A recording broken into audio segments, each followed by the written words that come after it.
Okay, aloha mai kako. This is Brown Bag Biography, the longest running seminar series at the University of Hawaii at Manoa. Today's talk will be number 765.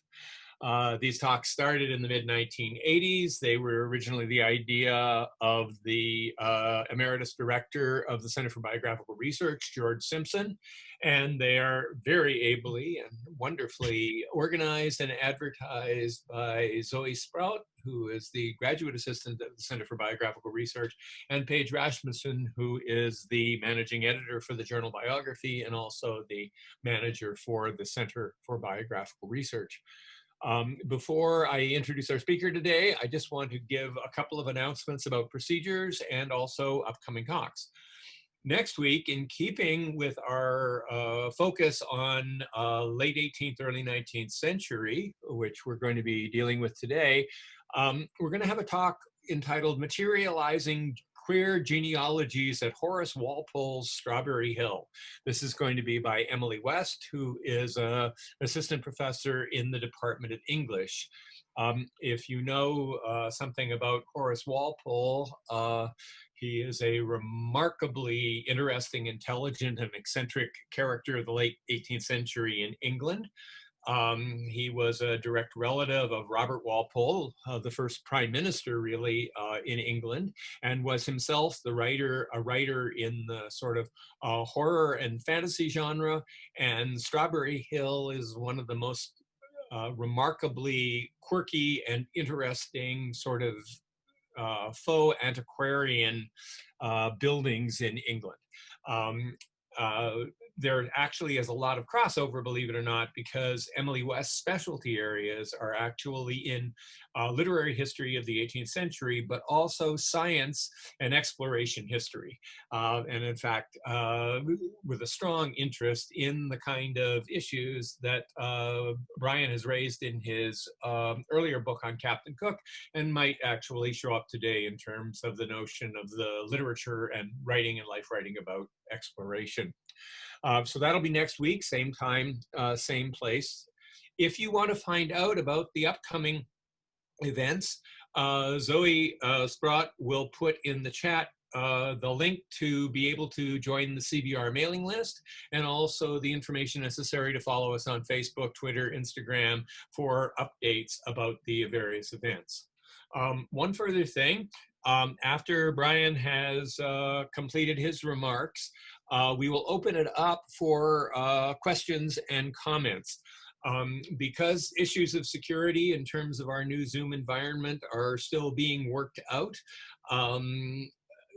what we are going to be asking is that you put those questions, you write them into the chat box, and then I will pass them on to Brian, and Brian will then answer them. This is to protect both visual and audio security. We've been learning all sorts of things about this environment, including things we really would rather have not known, but we do now. So that's where we are, and I look forward to your comments and questions. It gives me great pleasure to introduce to you Brian Richardson, who is going to be talking on the topic James Macrae and the Voyage of HMS, Her Majesty's Ship Blonde. I first wanted to say that one of the things we really like about the Brown Bag Biography series is that there's a sort of cluster of people who are here virtually every week because of their interest in life writing, but each new speaker then brings in a new audience. For me, just looking at who is here at this very well-attended Brown Bag session is in some ways like Old Home Week, because of what Brian has brought is the archivists, the librarians, and many of the people who work in that kind of dimension of history and are absolutely invaluable to anybody who is doing work in biography, autobiography, travel narrative, or anything else. So I'm happy to see Barbara Dunn here. I think the Davis is probably Lynn Davis, and then old friends like Lillian Cunningham. Ruth Horry is here as well too. So it's just wonderful. Many of these people who have attended or actually presented brown bags at the past, or have been directly involved in informing Hawaii's people about Hawaii's history. So I feel I'm in a kind of Hall of Fame environment here at the moment because there's so many people I recognize and know, and they're all here as a tribute to Brian's work and just their sheer interest in it.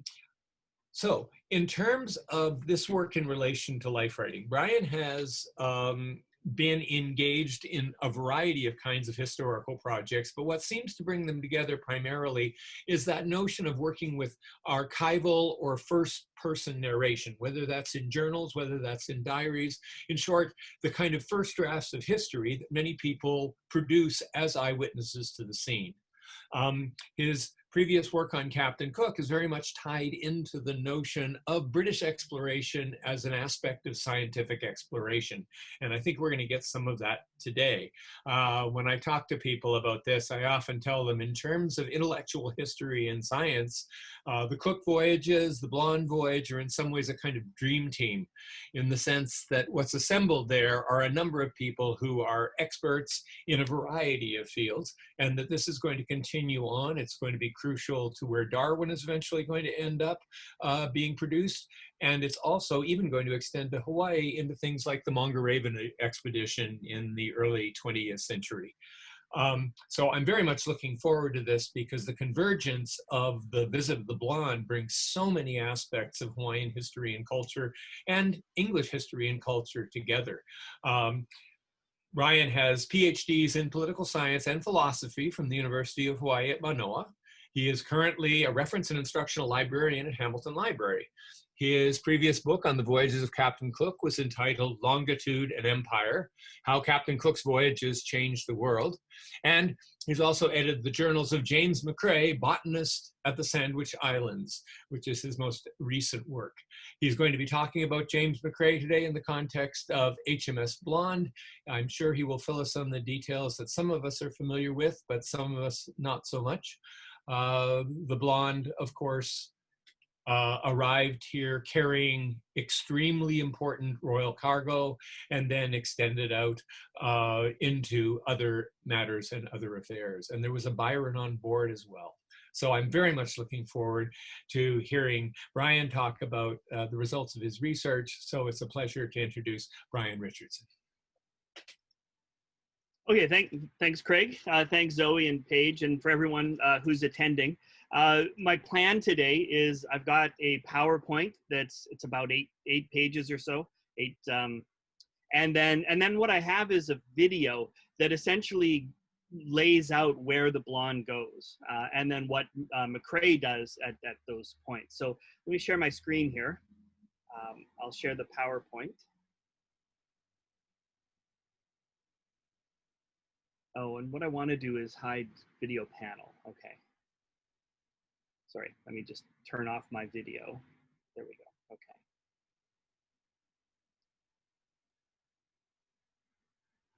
Let's not do that.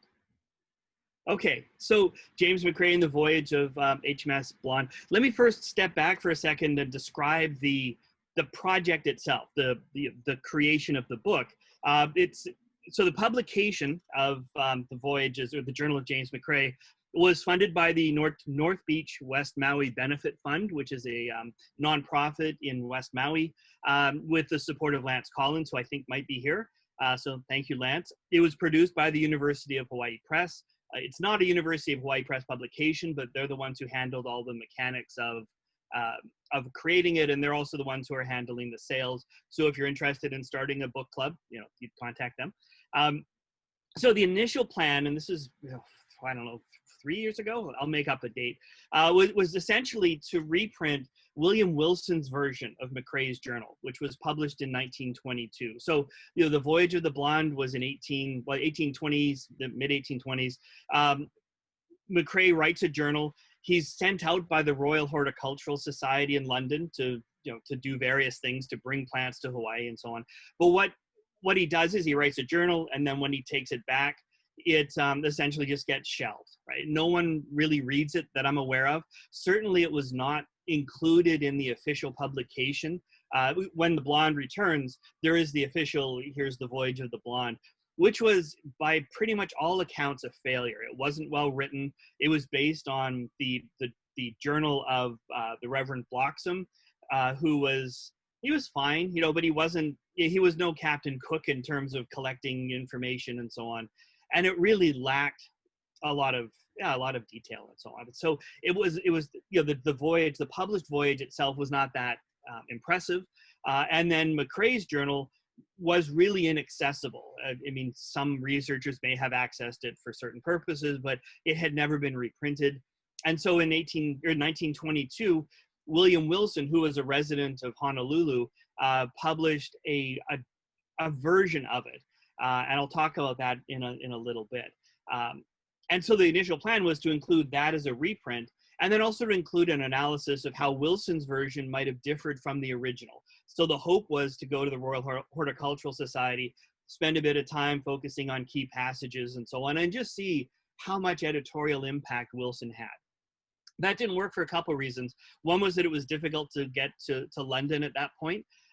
But the other, which was actually quite positive, is that the original manuscript had been recently digitized by the Royal Horticultural Society. They had a grant, I can't remember who the grant was from, and so they were starting to digitize some of their material. And it turned out that Macrae was one of the ones that they had already digitized, and they were willing to let me use it. And so they sent me a digital version of it, which was just a bunch of JPEGs. It really made me have to re-engage with cursive again, which is, you know, everyone's nightmare, I suppose, but it works. You know, after about 10 or 20 pages, you get a sense of how he does different types of letters and things like that. And his spelling was atrocious, at least by modern standards, very inconsistent, if nothing else, but you can word it, or you can figure it out most of the time. There are still a few words that I have no idea what he was trying to say. Anyway, and so what happened was that the original plan sort of morphed a little bit. And so I was still going to reprint Wilson, the 1922 edition, but then also I was going to include a transcription of the original manuscript, at least of the time that they were in Hawaii, and then also include some analysis. And one of the things about the voyage is, so the voyage goes from Britain through around South America to the Galapagos to Hawaii, and then back again more or less in the same route. They stop at different places on the way back. And what Wilson had done is only included the time that Macrae was in Hawaii. And so it's about a third of the manuscript. I mean, they spend 6 months, 7 months, I think, here, but they don't, you know, in terms of time, they spend much more time in the ocean and in South America and so on. But he doesn't provide as much detail about those places or events on board the ship, for instance. That's largely absent from Macrae. Anyway, so the book then ended up becoming a reprint of Wilson plus a transcription of the original manuscript, which allowed comparisons, and then my own, you know, introduction and conclusion. So let me provide you a bit of historical context for the voyage. So Cook's third voyage, 1776 to 1780. I don't need to go over that probably so much, but he visits, you know, he goes to Hawaii, gets killed here on the Big Island. Yeah, and then the voyage goes back again. Vancouver shows up about 10 years later. He visits Hawaii twice in a single voyage. Then some of this becomes, you know, what's happening in Europe. And one thing that's happening in Europe is, well, first of all, the French Revolution and so on, but then also the Battle of Waterloo, which essentially establishes British dominance over a lot of the ocean.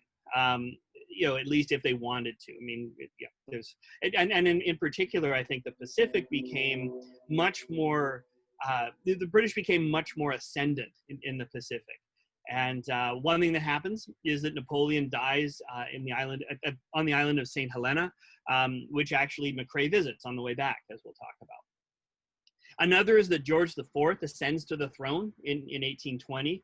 This is the king that Liholiho was going to London to try and negotiate better relations or relations with Britain. And then the last thing in this historical context is the Chilean War of Independence, which begins in 1810. It's actually a kind of a result of the European wars that, you know, what Napoleon does by putting his brother, I think it is, as king in Spain, is that he destabilizes a lot of the Spanish colonies in South America, and then they revolt. And so beginning in 1810, the War of Independence begins. Royalist forces are defeated in 1821, which is 3 years before the Blonde shows up. And then 1826, the last Spanish troops surrender. And so when the Blonde and when Macrae show up in South America, there, around them is this civil war, or this war of independence, and he kind of describes a bit of that, not in a lot of detail. He's not very politically aware. He's a botanist and really likes plants, and so that's what his focus is. But that is happening around the same time, and that's one reason I think why the Blonde was sent to the South Pacific, is that Britain at that point is asserting more influence over that area, in particular with the Chilean silver mines and so on. Some of the context in Hawaii: sandalwood expands in 1814, following the War of 1812. There's a lot of that economic production in Hawaii.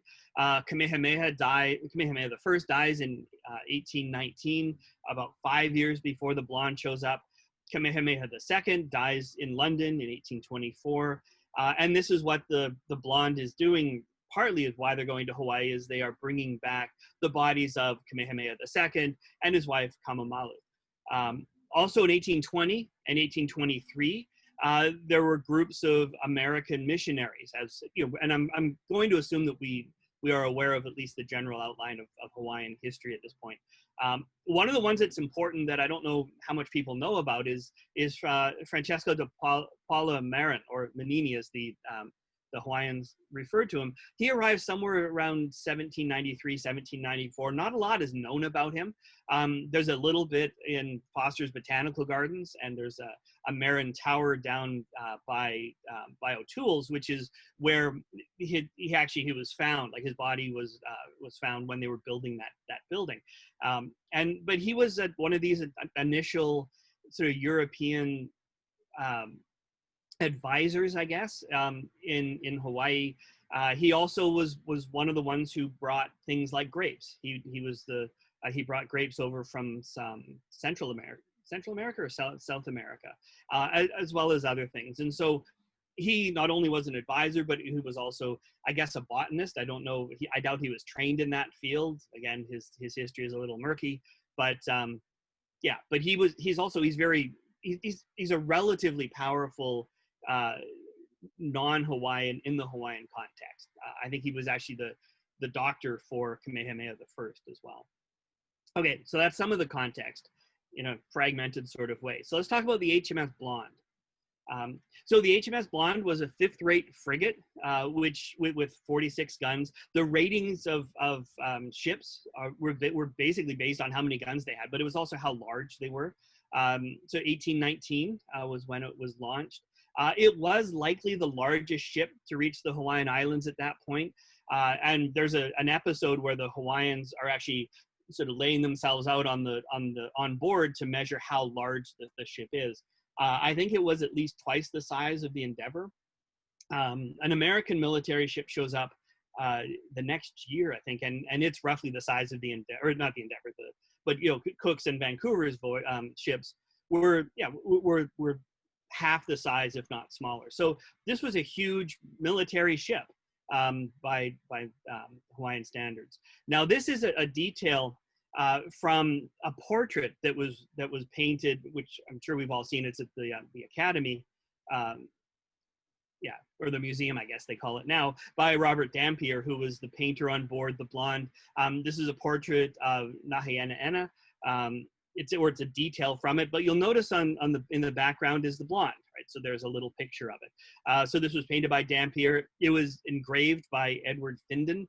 Engravers never get any credit, so I figured I'd put his name in. And this is a hand-tinted engraving. It's a picture taken from the University of Hawaii Hawaiian collection. So here's the full picture. Sorry for the background part here, but you can see in the background right here is where the boat is, right? So it's tiny, but when you start looking at Dampier's engravings from the voyage, almost all of them have a little Blonde in the background. Here's another one This again is the blonde. This one is a detail from, this is Hilo Bay, which they really tried hard to name Byron Bay, and that actually gets caught, or that gets taken up for a little while until it reverts back to Hilo Bay. But there's the blonde back there. Let me quickly give you a sense of James Macrae himself. Not a lot is known. I don't know what archival stuff might be available. I doubt very much, partly because he did not come from aristocracy. I mean, he was, you know, probably a middle class, such as it might have existed in the early 19th century. He was probably educated. He's Scottish, may have been sort of tied, at least loosely, to elements of the Scottish Enlightenment and the educational reforms that were happening in Scotland. But not a lot is known about him, except that he was a gardener at a botanical garden in St. Vincent in the Caribbean. He leaves for the Hawaiian Islands in 1824 on board the Blonde. He is assigned as the botanist. This is a project that, his assignment is based on his affiliation with the Royal Horticultural Society. And he's their official representative. He has orders from them. He gets money from them. And ultimately, he's charged with two main things. One is bringing European plants to Hawaii. And there's a list, like 4 pages, of what he brings. You know, and it's things like fruit trees and peas and so on and so forth, and beans. And then he's also supposed to collect plants in South America and Hawaii and anywhere that the Blonde goes. But those are the 2 primary places. And then bring them back to Britain. And again, there's details in the instructions where, you know, the main thing he's supposed to bring back are things like food, plants and things, but also ornamentals and so on. And then the third thing, which kind of runs throughout his instructions, is he is supposed to stay out of the way. This is a British Navy ship, you know, and Lord Byron, who is the uncle to the poet, Lord Byron is, I mean, he's a commander of a British Navy ship with all of the restrictions that implies. And so, yeah, there's some of that. Like, basically, Byron controls his life while he's on board. He returns to Britain in 1826, and then pretty much right after that, he's assigned to a colonial garden in Ceylon, or Sri Lanka, where he dies in 1830. So, quite a short life. He likely didn't marry, and so on and so forth. And so, yeah, there's not a lot known about him. You know, except the journal, and the journal really wasn't published until 1822. So he's kind of, to me, he's almost the opposite of Cook in a way. I mean, a lot is known about Cook, and he's sort of celebrated. James Macrae just kind of fades into oblivion, as it were. Yeah, sort of unpublished and unsung, and he's got a few plants named after him, but I think it's minimal in terms of what his impact was. Okay, so what I want to do now is go through, it's an 8-minute video that goes through his voyages, but I'm going to stop it at points where I've got things to say. He was out, they were out for about 18 months, from 1824 to 1826. So let me stop sharing here. And what I'm going to share is my QuickTime. Okay. Then I'm just going to hit play. So again, this is a recap. Essentially what they do is they go from Britain, they stop at Madeira to get wine, which you almost always do, or get fresh supplies. Then they stop in Brazil, and then around to Chile. They try to find, well, I forget the island now, but an island off of Chile that they failed to do. And then they go to Peru quickly, then the Galapagos, and then up to Hawaii. So that's the voyage out. So they take about 10 days to get from Spithead to Madeira. Sorry, not 10 days, a month and a bit to get to Spithead, or from Spithead to Madeira. And again, they just take on fresh supplies, and that's very standard. And then they go to Rio de Janeiro. That takes them a little less than a month or so. One of the things that Macrae talks about in Rio de Janeiro is the slave trade, which at that point is huge. I mean, Brazil was a massive slave society, and so he describes the auctions and just the living conditions and so on there. They go to St. Catharines quickly. They don't spend much time there, and then on the 1st of January 1825, they begin the trip around the Cape, and then stop at Valparaiso. Valparaiso at that point was the main city in Chile, and it was the capital and so on. He describes a lot, somewhat he describes just the desolation of it. It had gone through 5 or more years of civil war, revolution, and so on. And then he also interacts with the British there. And again, there's not just the Blonde. They actually have a squadron situated in Chile, which I think is at that point was 3 or 4 warships. And I think they were rotated out and so on. But the British clearly wanted a military presence in the South Pacific, in the South Pacific on the South American side, as well as the Australian, New Zealand side as well. I mean, obviously things were going on there as well. Every once in a while, he'll also go inland, but he doesn't get a lot of that in Chile because it's not safe. There are bandits as they're described and so on. Then they attempt to reach Juan Fernandez, which is, I don't know if you're into exploration, like the British, that was actually a fairly significant, at least symbolically significant island. It's the one that George Anson tries to find and doesn't. And as a result, many of his crew die of scurvy and so on. But they don't find it. Now, and one of the things about what's happening in Macrae's journal is that he really has almost no idea what Byron is doing. I mean, Byron, sometimes they'll talk, I mean, they'll have lunch and so on, primarily when Macrae wants something from Byron. But in terms of, what are the military diplomatic things going on with Byron's voyage, he's not privy to that, with the exception of bringing the bodies back. And so, and there's another episode, but generally all of this stuff, he's more or less left to his own to wander around. And so why they went to Juan Fernandez, who knows? I mean, that might have been something military related. It might not have, but they don't find it. And so they return back to Valparaiso, and then they spend a little bit more time in Valparaiso. And again, it's a lot of time. Like, they're not just replenishing the ship, right? I mean, Byron is engaged in diplomatic things, probably. I think the presence of the Blonde is important militarily, and so on and so forth. But again, not part of what we talk about. Then they go up to Kaah, which is in Peru. It's a fairly quick voyage, and then they go over to the Galapagos Islands. They don't spend much time there. He describes, some of the flora and fauna and so on, but it's about a week or so on the islands, and then they head to the Hawaiian Islands. And here the journal itself becomes a lot more detailed in some ways. In terms of the pages, I think in terms of leaves, in terms of printed pages, like the Hawaiian part of the book is probably between 1/3 and 1/2 of the entire journal, even though, in terms of time, they didn't spend as much time in Hawaii. But anyway, so they arrive in Hilo. By the way, I've put his spelling in as well, just to give you a sense of, as I'm sure many of you know, how different some of the spellings are. But they arrive in Hilo, or what they want to call Byron Bay. They don't spend that much time there at this point, because really what their goal is to get to Oahu.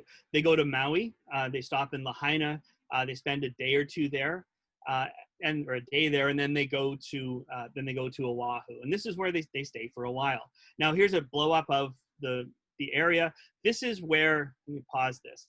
This is where Byron goes while he's here. And I'm going to talk about each of them quickly, but essentially, they once they're off the boat, he heads over to the windward side. He goes to what becomes Pearl Harbor. He goes to Diamond Head, and so on and so forth. So let's go back again. Oh, and one of the things to talk about as well in terms of his journal. I mean, I mentioned quickly that he was kind of not obsessed, but he was very much a botanist, and that's what he concerned himself with. A little geology too, and they go to the Big Island again. But one of the things I remember, I think it was Bernard Smith, when he was talking about painting in Cook's voyages, how the painters, the artists on board, actually had a very different interaction with locations where the ship went, because they would do portraits and they would sit down with people and spend a lot more time with people whose portraits they were taking.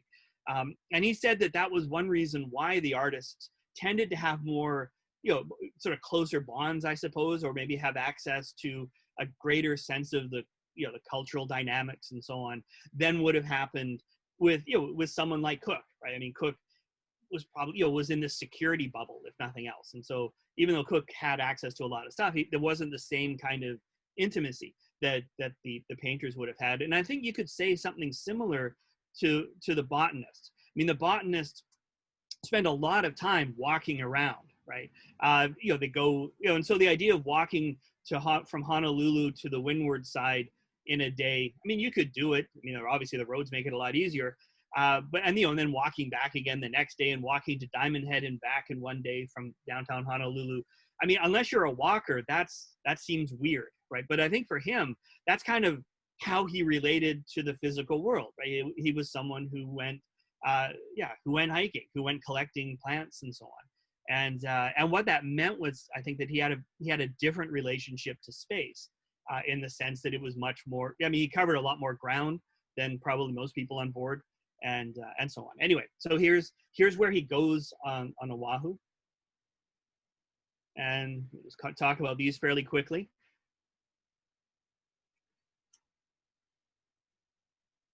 Yeah, so they arrived May 6th.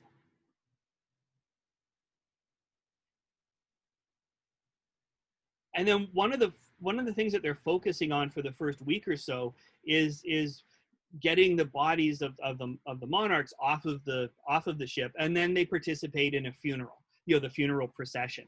And they're, and this is one of the things. Let me just stop, sorry, for a second. With the funeral, first of all, this is one of the few areas where you actually have competing descriptions of it.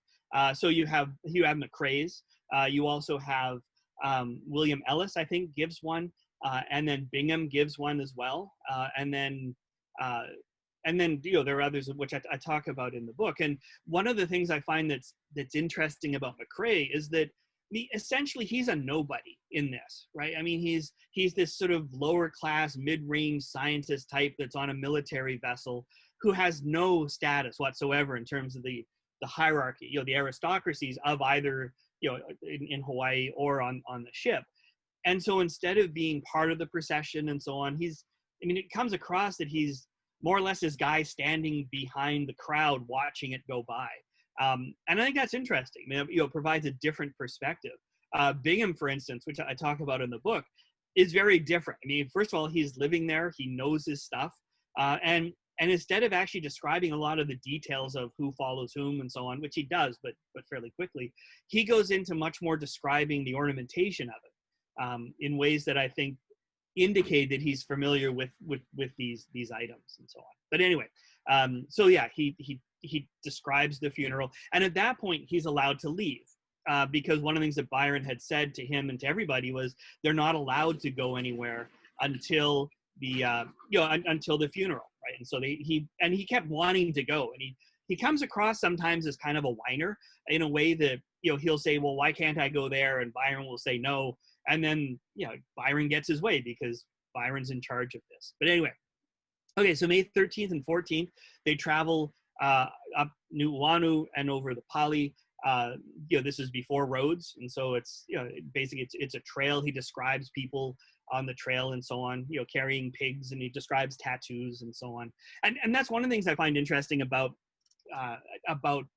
Macrae is that he really, I think he has very little idea of what's going on, in a sense. He doesn't seem to have studied up on Hawaiian history, whatever might have been available to him. I don't think he even read Cook's voyages. I mean, he has a sort of a working knowledge of some of the basic outlines, but really not much else. And so he's, and he doesn't know Hawaiian. He's not an anthropologist, or didn't exist at that point anyway. And so he's, there's this sort of ignorance around him, around how he's approaching things. But on the other hand, he's very much a trained botanist. And so he's very good at describing things in detail. And I find that really changes the way that or not changes, but it affects how he describes things. And so you don't really get the sort of big picture, here are the political changes and so on and so forth. But you'll get, a paragraph on the tattoos of the native Hawaiians who are traveling over to the windward side. So yeah, different perspective, different level. Now, one of the interesting things as well, I'm going to move this a little bit forward, is that on the windward side, they actually meet someone from India who he spends the night with. They give him food. He's with some other people as well. But it's someone who had been working on an Indiaman that had sunk in Hawaii years before. He doesn't give the guy's name, but he married a Hawaiian woman, has a family, and really has been assimilated into the culture there. And I thought that was an interesting tidbit, I suppose, right? But anyway. And they actually planned at this point to go around the coast to come back to Honolulu, but then we're told that it would just take too long. A couple days in Honolulu, one of the things that Macrae is constantly doing is working on his plants, and you'll find that they're just paragraphs and paragraphs of just how he's drying them, pressing them, so getting them ready to store to head back to Hawaii or to Britain, and it's sort of a relentless part of his life, right? And so he'll go on these trips, and then a day or two later, that's all he'll be doing is pressing the plants and so on. And that's one of the points where he actually complains quite a lot to Byron, because he needs space, he needs a secure area. He can't do it on the ship because the ship is still an active Navy ship, and so he's always trying to get either Byron or Kalani Moku or someone to give him space, and he complains about how little the space is and how he's running out of things and so on. But he's there is this sort of constant need to preserve his specimens. They then do a 2-day trip to Pearl River, as he calls it, and then Rabbit Island, which is now Ford Island. What had happened is Marin had introduced rabbits to this island, and so that's why it's called Rabbit Island at that point.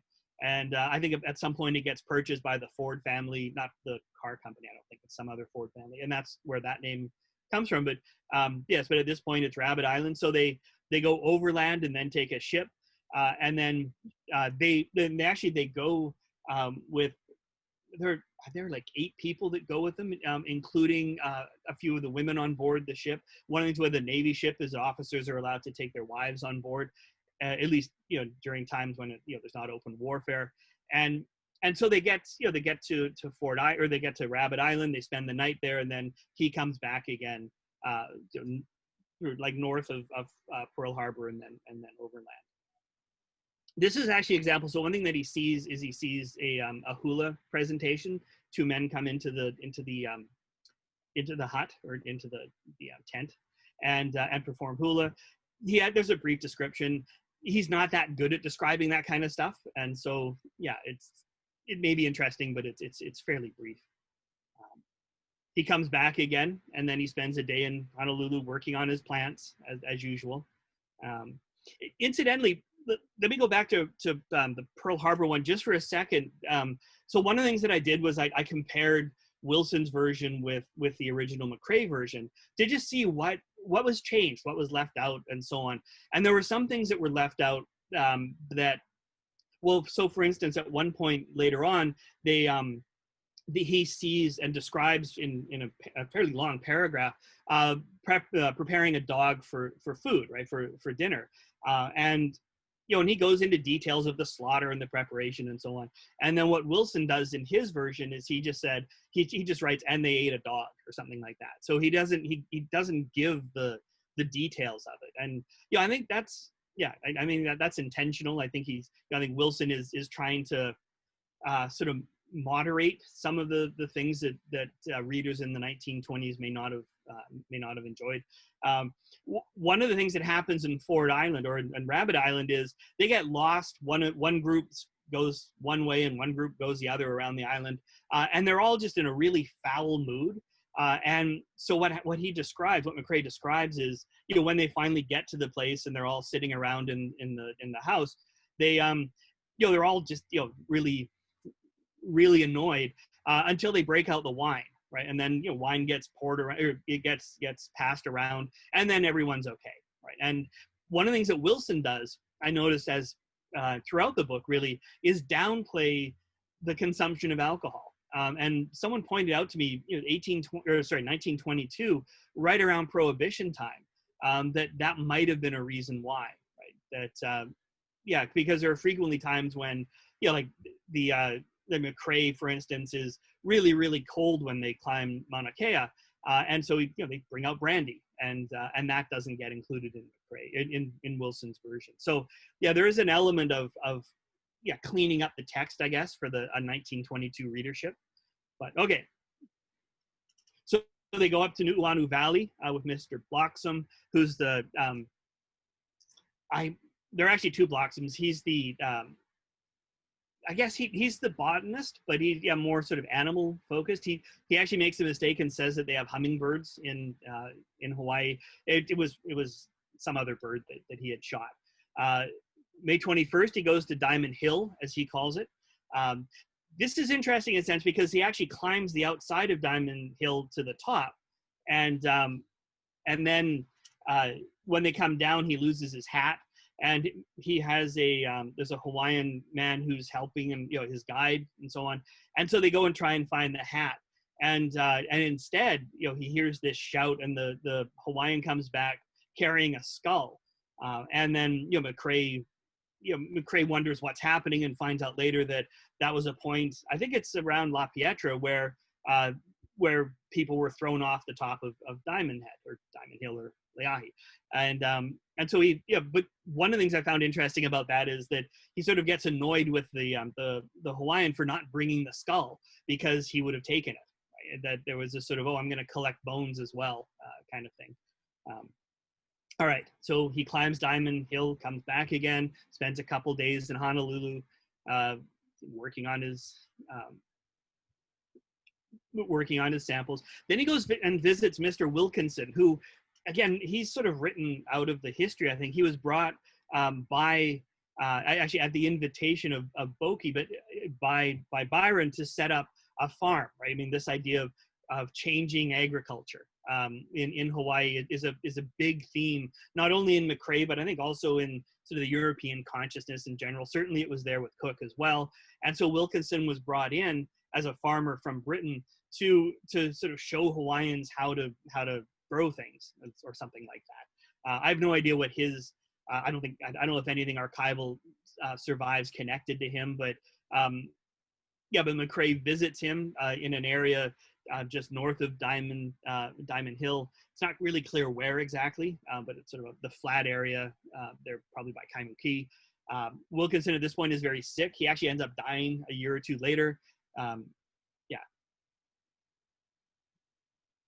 Carry on. So he goes back to Honolulu.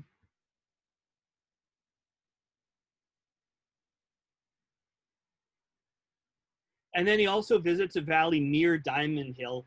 And it's not clear. He doesn't name it. He doesn't really know the place names.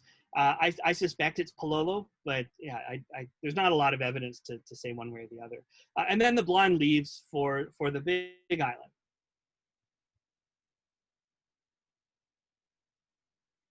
They again land in Hilo. Byron spends a lot of time in Hilo. So here's what Macrae does in Hilo. He climbs Mauna Kea, probably to the summit, more or less. They also visit the volcano, and then they spend time along the coast here as well. So we'll quickly go through this.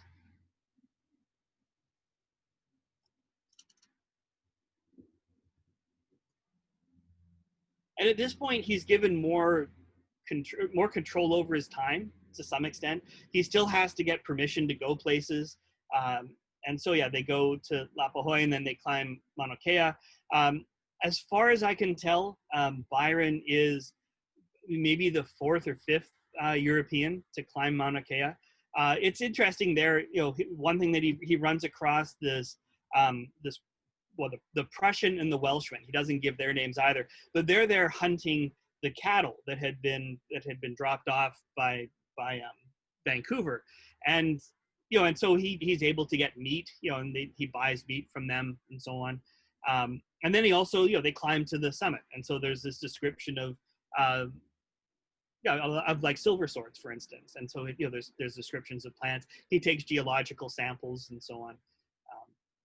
But yeah, the idea that there were these two European guys out hunting, and this is, they were just out hunting the cattle. So he summits Mauna Kea, June 17th.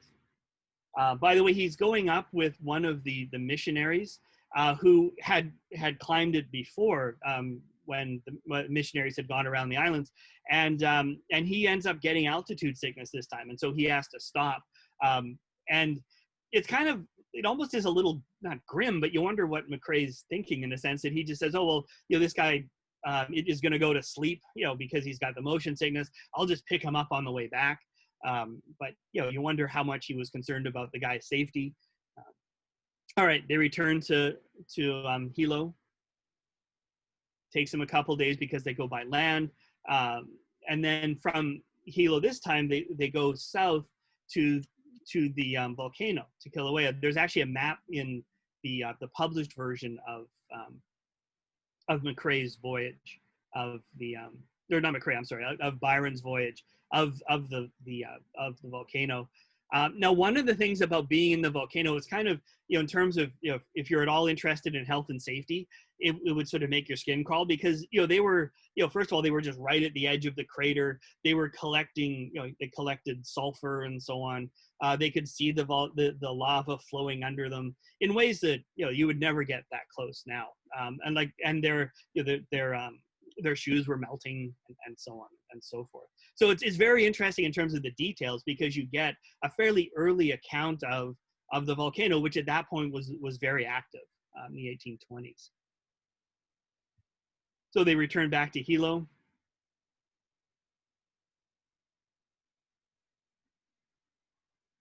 And at this point, there were some Native Hawaiians on board that they then take back to Honolulu, July 7th. They only spend it takes them a couple days to get there.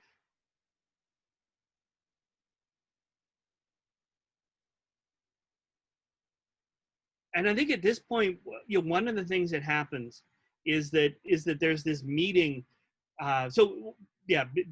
Boki. So some of the Hawaiian Ali'i who had gone to Britain come back to Hawaii. And then there's this meeting of the Ali'i. And the question is at that point, whether to keep the laws of Kamehameha or to change them to something more akin to what was going on in Britain. And in particular, I think Boki's argument was that he was very much against the missionary laws, right? So it wasn't necessarily Kamehameha, but it was the more restrictive laws that the missionaries had encouraged to be adopted.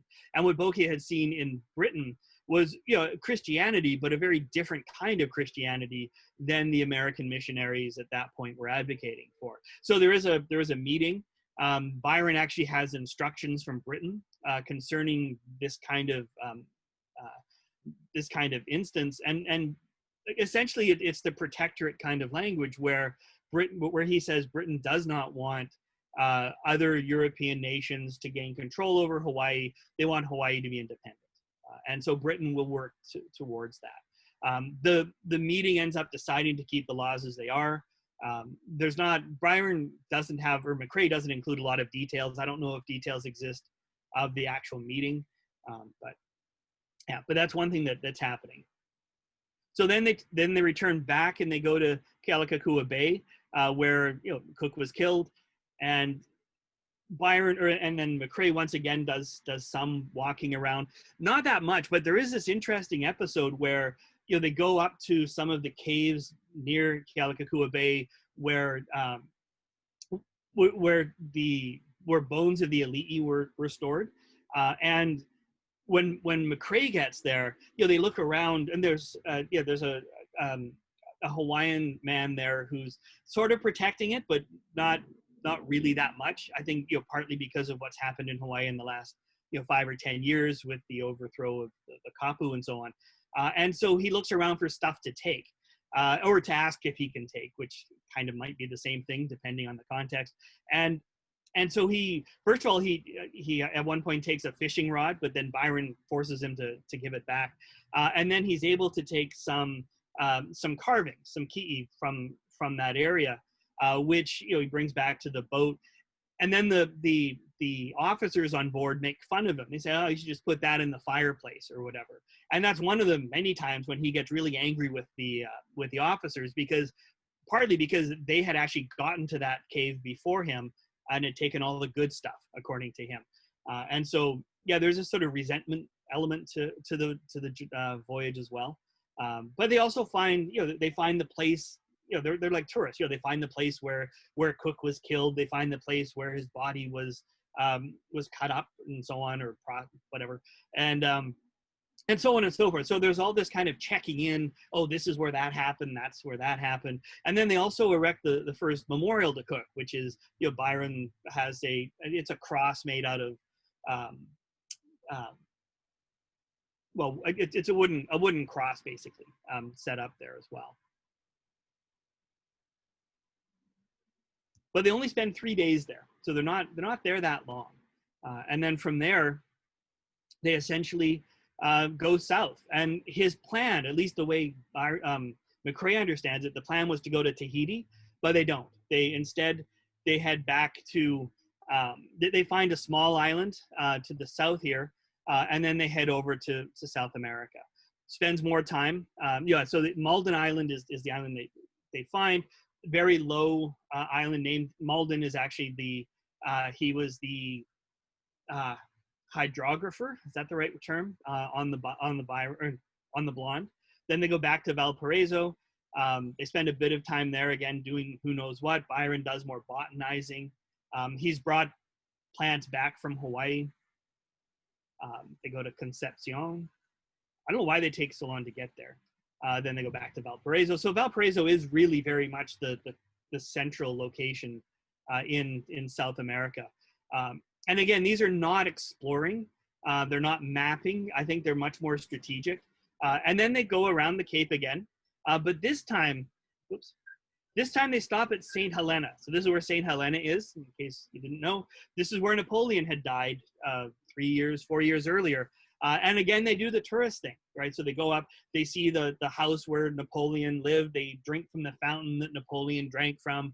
They take flowers from a tree that Napoleon, you know, sat under and things like that. They don't do very much otherwise. So it's just a day trip, but it is very touristy in some ways. And yeah, so they go to St. Helena, then they head back up north, and then they run into cannibals.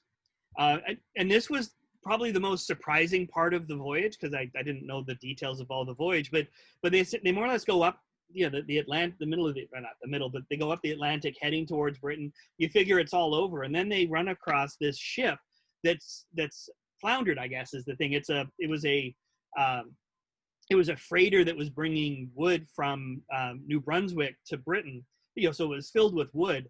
And then it got hit by a North Atlantic storm, had lost all of its rigging, and was essentially just this cork bobbing in the ocean.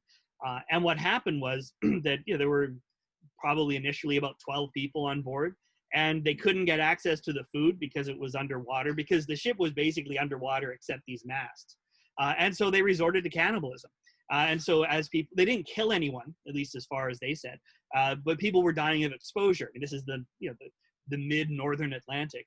And so as they were clinging to the masts, when someone died, the first couple, I think they just threw off the ship, but then they realized that they needed food, and so they started slaughtering them, right? And then when these survivors get on board, you know, because the Blonde just happens upon them, takes them on board, and in their account, which Macrae has elements of, they talk about how, you know, like the blood, for instance, was important, and certain people liked, you know, the brains and the liver and so on and so on. And so, you know, you get again this sort of forensic detail in Macrae, where, you know, there's not a lot of outrage really. He's just describing it like he's a court reporter almost.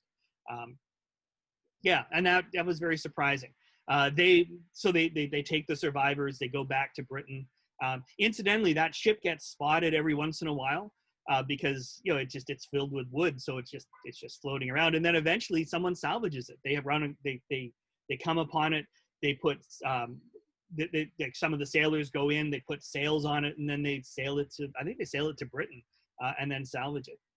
But anyway, so that's March 7th, 1826. And then they arrive at Spithead in March 15, and essentially Macrae's voyage is done at that point. Yeah, what he does after that is he very quickly after he goes, as I said, to Ceylon or Sri Lanka, and he dies fairly quickly after that. So that's about it. You know, and one of the things I think to contrast Macrae with Cook is that there's not a grand narrative in this case. I mean, I guess the grand narrative is returning the bodies of Liholiho and Kamāmalu to Hawaii, but I don't even think that was why the Blonde was sent out in the first place. I think it was sent out to become part of that squadron in South America to assert British influence over, in particular, Chile, which at that point was almost free of Spain, and that other part became incidental. The other thing, though, is I think it would have gone the Blonde would have gone to Hawaii, partly because the other thing that's happening around that time is Richard Carleton, who from Britain has been sent to Hawaii as the first consul, or consul general, I suppose. And he arrives about a week, 2 weeks maybe before the Blonde shows up. And so certainly as well in Hawaii, the Blonde is a show of force. It's a show of British, maybe not dominance, but certainly power in the islands, in South America, in that area of the Pacific. And, you know, and partly what Byron does is helps Carleton get established in Hawaii, in Honolulu. Okay, and with that, I think I'm done. If you have any questions, please let me know. I'll stop sharing. Okay. Thank you very much, Brian. We got a few questions, and I was just going to ask two real quickly. Sure. The first one has to do with Pu'uhonua Ohonau, because when I think of the Blonde, in addition to bringing the bodies back, I always think of Dampier drawing Pu'uhonua Ohonau right before going down and essentially disassembling it, right? So I was wondering if you could comment a little bit about whether Macrae was involved with that, because Bloxham got over there, and I know Byron got over there. How that was significant in terms of their trip. And then the second one is just a question about the sponsorship for the book or whatever. Lance Collins' involvement in it. Why was there maybe Lance could even answer it. What was the interest in funding a book about the Blonde in relation to the work that's being done on Maui? Oh, okay, thanks. So the first one is, but that's off of Macrae's radar, as far as I know. I mean, he's, you know, and this is one of the things, you know, that like Byron, for instance, goes to different places than Macrae does. And Macrae is really not cognizant of what other people are doing. Certainly, at least in his journal, he's not trying to do a comprehensive, a comprehensive account of the voyage, and no one really does. And I think that's part of the issue of why that publication really fell flat. I mean, partly because I think the writing wasn't very good, but it also was that it wasn't like Cook's voyage, where all of these different materials were brought together and stitched into a grand narrative. So Macrae, as far as I know, doesn't mention it at all. Well, that's really wild, just simply because some of the most impressive pieces in Ki'i from Hawaii came out of Pu'uhonua Ohonau, and they must have been bringing him onto the boat while he was sitting there. Maybe, but were they brought to Byron, or were they brought by Byron? Because I think so. I mean, that was the major disassemblage moment, because I think Ka'ahumanu gave them permission to take whatever they wanted because it was part of the whole decommissioning of the Kapu system. Right. Anyway. Yeah. No, he doesn't describe, you know, and he really doesn't describe any of the officers or anything else that's happening on board except his plants, and how annoyed he is at the officers who clearly sort of lorded over him in a literal way, I suppose, right? And there was that kind of, you know, I'm an expert here, but you're not recognizing me as anything worthy of conversation, as it were. So. Okay, and Lance and Maui? Well, because that organization is committed to partly to support um, projects that support West Maui, that support Lahaina and so on. And when I initially pitched the idea, I actually hadn't realized how little time the Blonde spent in Lahaina. I thought it was a little more substantial than that. But even then, I mean, it's significant. And actually, the cover of the book. Let me show it. Sorry.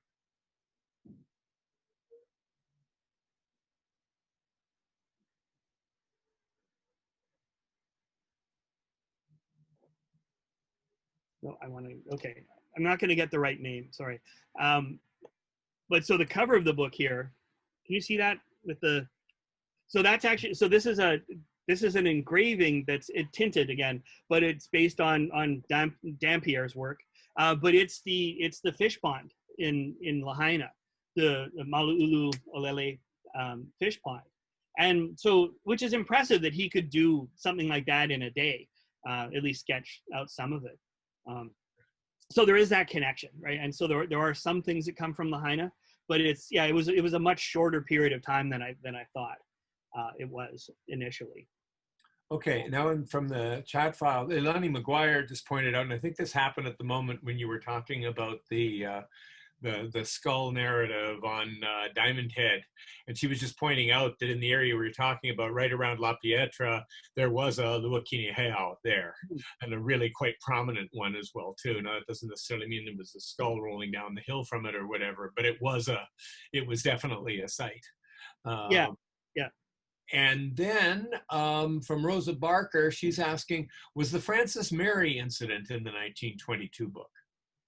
No, and so this is one of the things that, and it's not in this book either, and that's because it didn't happen in Hawaii. Because all that Wilson did was, like, the moment that the Blonde shows up in Hawaii, that's when he starts, and when they leave, that's when he ends, right? So he ends at when they've discovered Malden Island. Discovered, I mean, people have been there before. So no, it's not. It's actually, it's one of these things where I think that's really not well known in history. I found one book through Hati Trust that was written by one of the women who survived on the ship. That, she published a book afterwards, and it was, I haven't read it yet. I've glanced at it, and it seems like it's a lot of her trying to justify having been a cannibal. Like it's just sort of her dealing with the fact rather than describing it in any major detail. Yeah, and I just parenthetically like to put in a huge plug for Hati Trust. I'm working on a 19th century book myself at the moment, and it's been an absolute lifeblood. I cannot believe what you can actually do now, which you weren't able to do even 20 years ago. It's just stunning. Oh yeah, it's an amazing resource. Yeah. Okay, Ruth Horry. Hi, Ruth. Is asking, pardon my ignorance, Brian, but where are Macrae's botanical specimens housed? Well, so this is one of the things that happens. Like, part of the reason why I think Macrae is a bit of a failure is that, first of all, a lot of the plants that he brings to Hawaii don't make it, and the ones that make it, he goes to try and plant them, but because he can't really negotiate access to the land and so on, he has to go through Marin, and Marin ends up killing most of them. And so and there's this various passages in the journal where he really does not like Marin. I mean, he calls him that Spaniard and blah blah blah.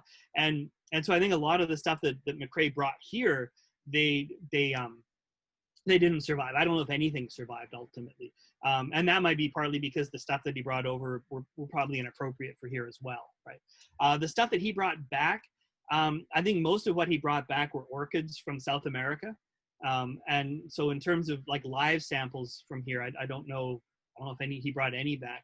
They would have gone to the Royal Horticultural Society and then probably have been integrated in things like Kew Gardens. Kew Gardens, yeah. Yeah. I don't know if anyone's really traced where specific samples went. But yeah, he had a hard time. I mean, just, partly, he had these special boxes made for him that ended up rusting out by the time that, there were wooden boxes with this contraption that allowed light to come in, but you had to have metal pieces connected to it, and those ended up rusting out, and so they didn't work very well. And I mean, the seawater did not help with the survival as well. Okay. Peter Hoffenberg is asking, was there any U.S. response? What with the Monroe Doctrine being expressed in 1823? Do you know of any sort of ocean politics about other kinds of American assertions in relation to sort of military power?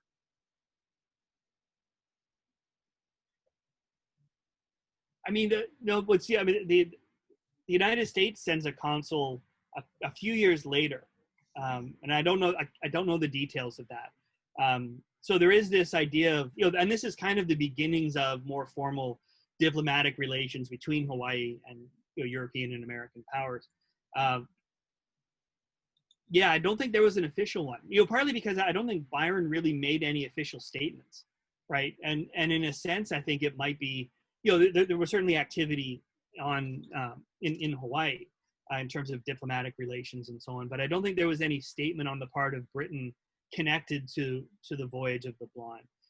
And it might be, if you want to be cynical about it, it might be that returning the bodies of the king and queen provided a cover, right? It's like, oh, we're not doing anything diplomatic or military. We're just returning a couple bodies, and we're nice people. And that there might be more insidious stuff going on. That I don't know. Yeah. Okay. Any other questions or comments from people?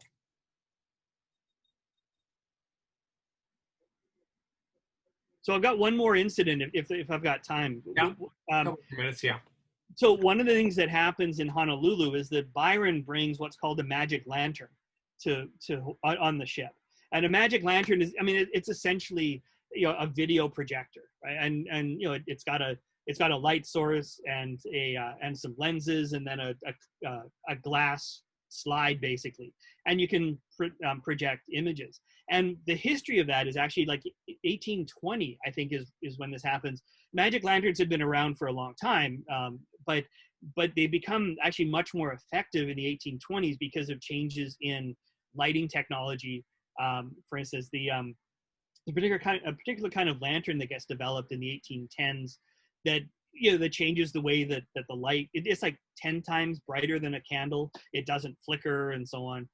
And then also lenses become more accessible. And so Byron takes one of these on his trip. And when they're crossing the equator, heading from Britain down to South America, they do a show, right? Because there's this whole ceremony that happens when you're crossing the line. But then when they get to Hawaii, Byron brings it out again and wants to do a presentation to the Hawaiians. And the missionaries don't want them to go. And so there's this sort of conflict that, the missionaries are basically criticized for being too controlling and too sort of morally stringent, I suppose. And so some Hawaiians go, but most don't. And it became this issue that got talked about in the press in North America. So the missionary said, no, we didn't tell them they couldn't go, and so on and so forth. But it was kind of, it fits a theme in the 1820s of people criticizing the missionaries for being too stringent and too controlling, and then them responding in ways that they say, no, we don't have any political power, and so on. But it was, it was interesting that first of all that he brought this magic lantern to Hawaii, but then also that it caused this minor issue. Yeah. Anyway. Okay, if we don't have any other questions, I'd like you all to join me in thanking Brian for his presentation and continuing along the tradition of a very well attended and very well presented brown bag biography seminar. Thank you so much, Brian.